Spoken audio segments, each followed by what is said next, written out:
That flag looks good like that. Well, folks, I am here in Merced, and we're at an event for Vin Crudvente, and I am joined by Maggie Canaba, and she's representing a candidate, and she's also a member, and a very important member of the Republican National Hispanic Assembly, RNHA for short. So, Maggie, how'd you get up here? I drove myself up there. I was invited and I was honored. So no actually. broom? I'm sorry. No broom? No broom, not today. No, left the broom at home. No, I'm here because I was honored and just thrilled that they had invited me to put up a table up here representing the Republican National Hispanic Assembly. Specifically, I am an active member for the Fresno Chapter, but we do have a chapter here, and we're being represented by an ambassador, and which means that we've got the first step in, and we have to establish the frame has been it's framed. Now we have to make sure that we get chartered and get enough members so that we can be the official charter. So it's a growing group. Oh my gosh, I gotta tell you, I've been doing this for years, and when I started, we had, I think, 8 throughout California. We now have 20. We just had San Joaquin sign on, we had San Benito, we have Ventura, San Luis Obispo, we have Riverside, Kern, Tulare. We have Teresa Speaks in Tulare, she's our ambassador. We're in the process right now for Kings County. Of course, we have Fresno. It was the first chapter here in Central California, and they are the shining star. They're the ones that are the big brother going and assisting and pretty much mentoring those chapters that want to start.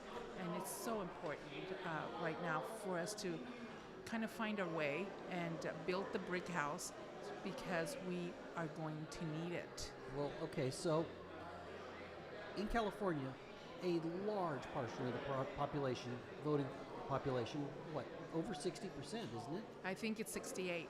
Okay, so really the majority. They've not traditionally considered Republicans.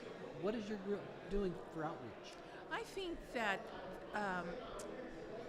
I have found out, and I'm telling you this with complete authority, this is my opinion, because I've lived it, and I've been out there talking to different levels of social groups, the ones that don't participate, the ones that participate, the lukewarm ones, the ones on the complete other side, and then the ones that are really into the political loop, the social political loop of things.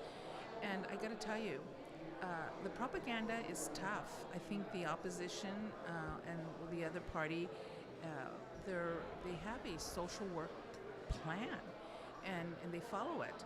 So, but there's so many out there. There's so many out there that are starting to not listen, and I can tell you, it is thrilling and it's very comforting for me to know that the shift, it's the trend is shifting, and I'm saying that completely sincerely, Eric. I'm out on the streets all the time in a good way. You're walking the streets, but trying to change our. No, it thrills me that they've always been out there. There was that big number that was being projected and promoted, really did not exist. Yes, we did have some Hispanic population, but a lot of them, the majority of them, just did not participate. And now they're paying attention, and now they have a choice. I can give you examples. Well, I think that they're kind of a natural fit for the traditional values that the Republican Party represents, because they live their lives that way, but they've not traditionally voted that way. Well, the other party knows that. Of course they know that. But they have to design a motivation that's going to catch their attention. Remember, this is a designed plan, and they have to be able to find some design that's going to trigger them. Usually it's hate or racism or something that's going to trigger them to feel that they cannot trust or that they don't even want to trust the Republican Party. But that ship has sailed. Actually, it has, and we're here, and we're present, and we're active, and I'm thrilled. Specifically tonight, on my table, there's so much information out there, and just so people can have a little bit of history on the what we're fighting for and what we're defending our rights on all these on so many fronts. You know, that we defend the right to life, we defend constitutional right to carry. Second Amendment. Second Amendment, here we are. And that is so in line with the Hispanic community. We want limited governments. We don't want big bullies. You have big government. If you have big government, there's too many places to hide and too much opportunity to not do the wrong thing, to not do the right thing. I got to tell you, you've got to be really smart with your words. Corruption is right there. It's on the border of legal stuff. Well, it sounds like the other party is promoting fear rather than inspiring for better. Well, the other party, I want to be very clear because words are important. The new leadership of the other party is promoting fear. The whole structure, the whole image of what they want, the essence of what they stand for has changed. And that's why I think the traditional but just by forfeit that they became, the population became Democrat, just by forfeit. They fell into being Democrat.